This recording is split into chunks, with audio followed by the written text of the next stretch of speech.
Então, a gente vai começar mais este culto de estudo, né?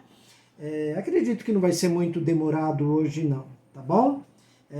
O texto que nós temos aí é Lucas 16, 19 até o versículo 31. Né? Essa parábola é uma parábola muito interessante que fala aí sobre o mendigo Lázaro e sobre o rico, né?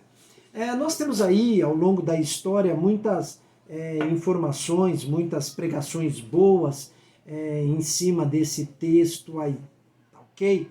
Muitas pregações boas mesmo, tá? Como eu sempre falo, a gente tem sempre que pesquisar, tem sempre que buscar mais, sempre se aprofundar mais, para conhecer mais, para se achegar mais próximo de Deus possível, tá certo? Não existe, é claro aí, né? Tem gente que prega o que não sabe, o que não leu, não estudou. Se a gente lendo, estudando, se aprofundando, a gente já pode errar. Imagine não lendo, não se aprofundando e sendo apenas um papagaio de repetição, tá certo?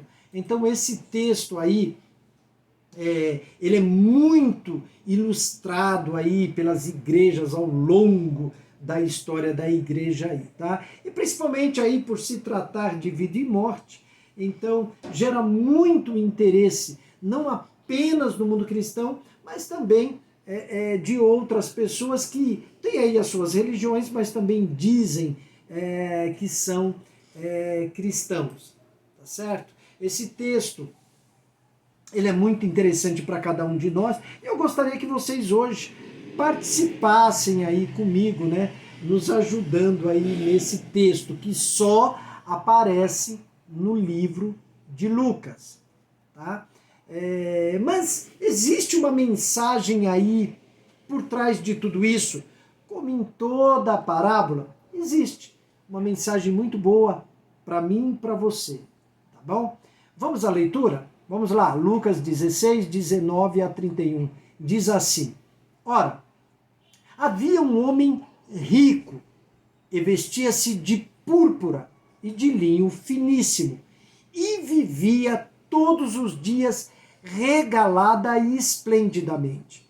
Havia também um certo mendigo chamado Lázaro, que jazia cheio de chagas à porta daquele, e desejava alimentar-se com as migalhas que caíam da mesa do rico, e os próprios cães vinham lamber-lhe as chagas.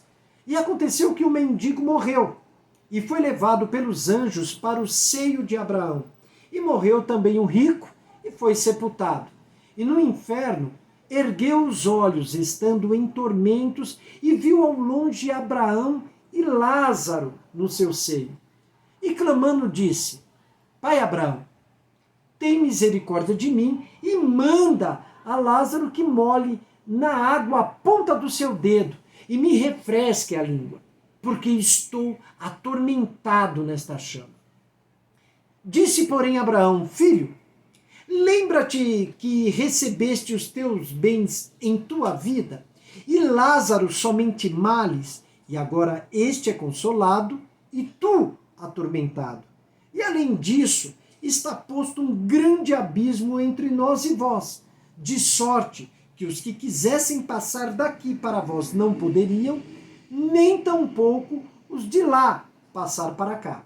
E disse ele: Rogo-te, pois, ó Pai, que o mandes à casa de meu pai, pois tenho 5 irmãos, para que lhes dê testemunho, a fim de que não venham também para este lugar de tormento. Disse-lhe Abraão: Tem Moisés e os profetas, ouçam-nos. E disse ele: Não, pai Abraão, mas se algum dentre os mortos fosse ter com eles, arrepender-se-iam. Porém Abraão lhe disse: Se não ouvem a Moisés e aos profetas, tampouco acreditarão ainda que algum dos mortos tenham ressuscitado. Né? Bom, Existem aí, ao longo aí dos séculos, várias tentativas de interpretação deste relato aí, incluindo que este mesmo relato teria sido literal, teria sido um evento assim histórico. Porém, a utilização das antíteses, das ideias opostas, a recompensa do justo e a condenação do ímpio, dentre outros fatores aí, mostram que este relato também foi uma parábola. Vamos lá. Um dos pontos muito interessantes aí, o nome de Lázaro, Elazar, tá? Que significa Deus é minha ajuda. Isso em hebraico. E isso já mostra pra gente que este nome faz parte do ensino. Olha que coisa bacana. O nome para os hebreus, ele sempre tem um significado muito grande. E apesar dele ser um mendigo, o nome dele traduz tudo. Que Deus era a ajuda dele, que ele confiava em Deus, independentemente da situação em que ele se encontrava. A gente sempre vai ver isso, a gente sempre verá isso nos servos de Deus verdadeiros, que as circunstâncias pouco importa. Se era mendigo, se era rico, se tinha muito ou se tinha pouco.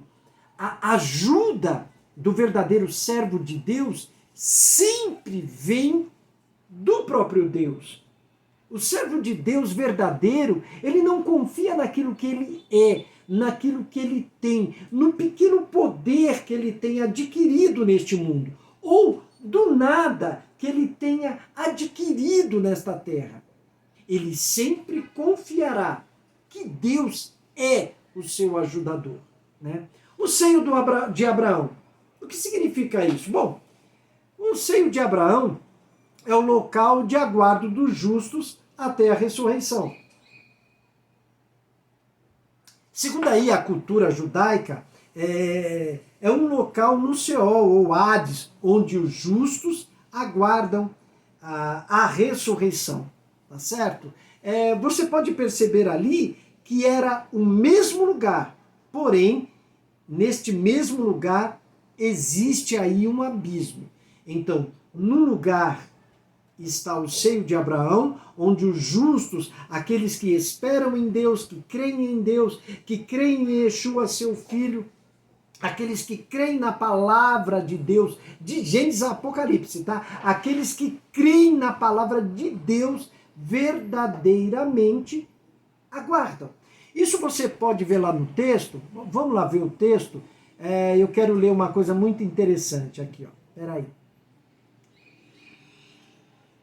Que ele pede para que vá alguém e molhe lá o dedo, né? Aí o que Jesus responde para ele? O que Abraão, né? Abraão responde para ele ali, olha, eles têm Moisés e os profetas. Bom, quando se fala de Moisés, o que você lembra? Alguém pode me falar o que você lembra quando fala tem Moisés? O que você lembra? Não é da lei?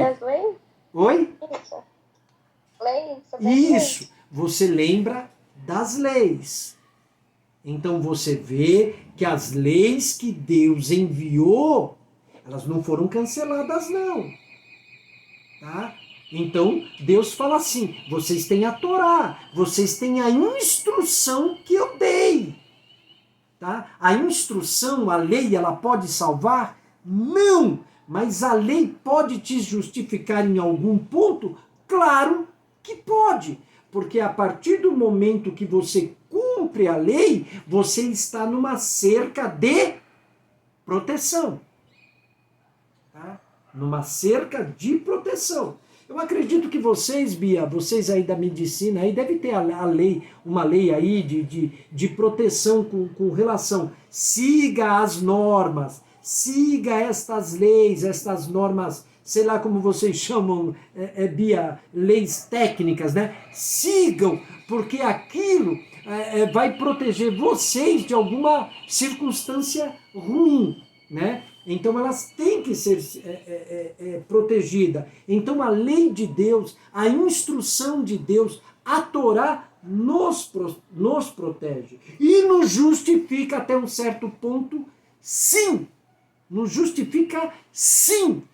Tá certo? Senão Deus não daria uma lei para que a gente pudesse segui-la. Não daria normas, regras para a gente seguir, para que a gente possa viver bem, né? Uma delas, por exemplo, aí é a lei de se obedecer pai e mãe, de respeitar pai e mãe. É uma lei poderosa no universo, né? Para que a gente respeite pai e mãe, para que se prolongue os nossos dias na Terra. Eu estava conversando com uma pessoa hoje e estava falando para ela, quando se fala de morte, não é só morte do corpinho, não. Uma das piores mortes que existem, e vocês acompanham isso através até de pessoas que vocês conhecem, são pessoas que morrem espiritualmente, morrem de um dia, estão mortas, estão andando, estão caminhando, estão bebendo água, comendo, estão fazendo de tudo, mas estão mortas interiormente. Isso é uma morte terrível, é terrível. Tá? Esse tipo de morte ela é terrível, ela está morta espiritualmente, então os seus sentimentos, as suas emoções, apesar de participar de festa disso, tem pessoas que já nem participando de festa se alegram mais, então assim, não é só o tipo de a morte do corpo, tá? Não é só ela, né? E muitos de nós, até mesmo de nós que estamos aí na igreja, muitos de nós já estamos mortos. Nós não temos prazer na palavra de Deus, nós não temos prazer naquilo que é vida. Desde quando Deus deu a sua palavra, até mesmo para Noé, para Adão, essa palavra representa vida. Vida. Jesus Cristo é vida, a palavra de Deus é vida. E onde entra, se encaixa Jesus aqui? Simples. No princípio era o verbo, na verdade a palavra. Vamos no original. No princípio era a palavra, e a palavra estava com Deus. E esta palavra proveio de onde? De Deus, do Criador, do Todo-Poderoso.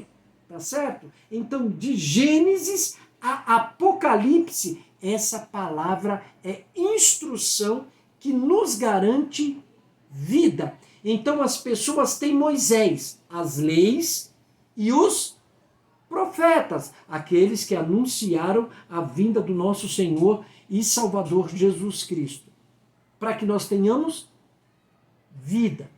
Então a gente tem que pensar muito nisso. Quem gosta dessa história são os espíritas, né?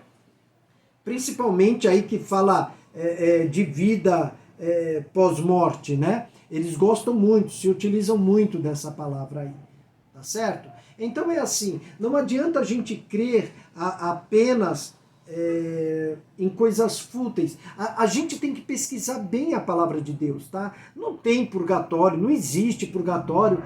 Vai passar um período lá e não, isso não existe. Isso são fantasias, coisas criadas por seres humanos para se autoconfortar, tá certo? Isso vem na realidade do paganismo. Mas existe aí, Jesus está mostrando nessa parábola que existe um lugar de descanso.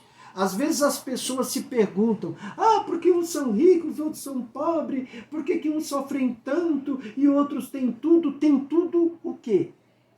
Este homem, por exemplo, este rico, ele tinha a vida regalada. E o mendigo, que confiava em Deus, diferentemente do rico, que confiava no seu status, na maneira que ele vivia, ele confiava na sua riqueza. Não teve a capacidade de ajudar esse mendigo. Olha que interessante.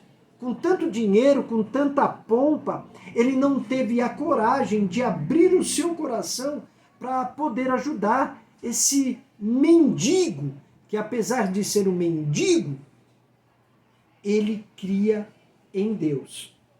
Ele esperava a ajuda de Deus. E nós, irmãos, temos que ser como esse é como esse mendigo. A gente não pode esperar a Deus simplesmente nessa vida. Agora você vai ver uma resposta que é uma pergunta, né? Que é feita por todo mundo. Oh, por que pessoas boas sofrem? Por que o ímpio tem tanto? Pois é. O que Deus falou para ele? Qual foi a resposta de Abraão para o rico? Ué, mas você teve tudo, não teve? E o que você fez com tudo o que você tinha? Nada. Ele não teve a capacidade de ajudar aquele mendigo. Isso serve para nós. Sabe, isso serve para nós. Às vezes a gente pode fazer o bem e a gente não faz. A gente pode estender a mão para alguém, mas a gente não o faz. Não é o fazer muito. Sabe, às vezes a pessoa só precisa de um abraço nosso. Às vezes a pessoa só precisa que nós o ouçamos, sabe? E quando nós o ouvimos, depois nós podemos confortá-lo com aquilo que aprendemos de Deus. Certo? Então, justos e injustos aguardarão no mesmo lugar, porém com um abismo. Um estará no lugar de descanso. Aqueles que têm fé, né, os filhos de Abraão, que são aqueles da fé, eles estarão já repousando tranquilamente, aguardando a sua ressurreição. E o injusto? Simples. O injusto já estará sofrendo, atormentado. Gente, acredito que um dos piores tormentos que nós temos e que torna a vida de uma pessoa um inferno, está aqui. Está aqui, ó. Tem gente já vivendo o inferno em vida. Você se lembra o que Jesus falou para a gente? O reino de Deus está entre vocês. Então, olha só que maravilhoso, né? Nós já podemos viver o reino de Deus aqui. Independente das mazelas que o mundo está apresentando. Mas nós vivemos, nós que cremos no Senhor, nós vivemos aqui já o reino de Deus em meio a toda essa turbulência. E isso é poderoso demais. Isso é para te fazer ser feliz, se você decidir ser feliz. Tá? Vamos partir agora lá para Tessalonicenses, 1 Tessalonicenses 4, 13 a 18. Eu vou ler aqui para vocês. Deixa eu tomar uma aguinha aqui, que a garganta está secando. Não quero, porém, irmãos, que sejais ignorantes acerca dos que já dormem, para que não vos entristeçais, como os demais que não têm esperança. Porque se cremos que Jesus morreu e ressuscitou, assim também aos que em Jesus dormem, Deus os tornará a trazer com ele. Dizemos-vos, pois, isto pela palavra do Senhor, que nós, os que ficarmos vivos para a vinda do Senhor, não precederemos os que dormem. Porque o mesmo Senhor descerá do céu com alarido, e com voz de arcanjo, e com a trombeta de Deus, e os que morreram em Cristo ressuscitarão primeiro. Depois nós, os que ficarmos vivos, seremos arrebatados juntamente com eles nas nuvens, a encontrar o Senhor nos ares, e assim estaremos sempre com o Senhor. Portanto, consolai-vos uns aos outros com estas palavras. Depois vocês podem ler também com calma aí, 1 Coríntios capítulo 15, leiam um capítulo todo. Ô irmão, olha que maravilha. Olha, é sobre essa esperança que nós devemos manter a nossa vida. Tá? Olha que Paulo fala, até ele esperava, nós o que ficarmos vivos. Ele tinha esperança já de encontrar com Cristo nos ares. Tá certo? Mas ninguém vai preceder ninguém. Ah, morreu. Está lá no céu com Jesus. Tá não. Tá aguardando. Lá no Hades. Tá lá aguardando. Porque ninguém vai chegar lá antes de ninguém. Ninguém vai chegar lá antes de todos chegarão juntos. Eu acredito, eu estava aqui lendo e tentando imaginar essa coisa maravilhosa, né? Eu estava imaginando eu vivo, aí os mortos serem olha que maravilha, vem o corpo lá deste lugar, da região dos mortos, aqueles que estão no seio de Abraão, vem, e o seu corpo, seja lá onde estiver, que já virou pó, já virou cinza, que foi queimado, que foi lançado no mar, porque muitos dos nossos irmãos, quando eles eram mortos, eram queimados, os antigos lá pegavam a cinza deles e lançavam no mar e diziam assim: escapa agora, crente, escapa. Aquele corpo, pelo poder maravilhoso do Deus que você serve, que eu sirvo, aquele corpo vai ser de uma forma restaurado, vai se juntar ao seu espírito, vai ser naquele corpo, esse corpo será transformado de um corpo corruptível para um corpo espiritual, incorruptível, não mais sujeito a leis da natureza. E sabe o que é melhor? Não terá mais a inclinação para o mal.